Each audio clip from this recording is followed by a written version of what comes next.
চাকদার একান্ত আপন রেস্টুরেন্টের সম্পর্কে আমরা কে না শুনেছি। অনেক দিন ধরেই ভাবছিলাম একবার যাব। ফাইনালি সেদিন গেলাম।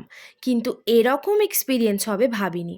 4 প্লেটস মাটন বিরিয়ানি অর্ডার করার পরে শুরু হলো এক অসহ্য ওয়েটিং পিরিয়ড, যেটা প্রায় 2 ঘন্টারও বেশি ছিল। আমাদের চোখের সামনে চারজন লেট হওয়ার কারণে উঠে চলে গেল, অথচ লেট হবে সেটা তাদেরকে ইনফর্ম পর্যন্ত করা হয়নি। খিদের চোটে আমার মাথা খারাপ হয়ে যাচ্ছিল।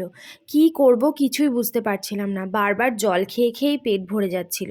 প্রায় উঠে যাব তখন হাজির হলো আমাদের বিরিয়ানি।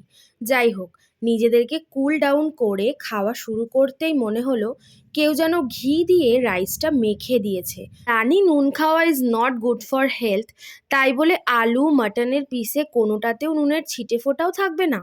তার ওপর সার্ভিস নিয়ে তো কি বলবো। এতক্ষণ অপেক্ষার পর এক টেবিলের খাবার আরেক টেবিলে, কমপ্লেন করতেই একে অপরকে দোষ দিতে ব্যস্ত। যাই হোক, এত বাজে অভিজ্ঞতা সত্যি বলতে আগে কখনো হয়নি। সত্যি, ফুড কোয়ালিটি খারাপ হতেই পারে, সব দিন তো আর একরকম হয় না। কিন্তু স্টাফ ম্যানেজমেন্ট যদি ঠিক না থাকে, স্টাফদের মধ্যে যদি কোনো বন্ডিংই না থাকে, তারা কিভাবে কাস্টমার হ্যান্ডেল করবে জানি না। ভাইরাল কোনো কিছুর পেছনে আর দৌড়াবো না। রিভিউজ চেক করে ভিজিট করা ইজ ইম্পর্টেন্ট, আমার এখন সেটাই মনে হচ্ছে। একদম কিছুই আমরা লাস্ট অবধি খেতে পারিনি।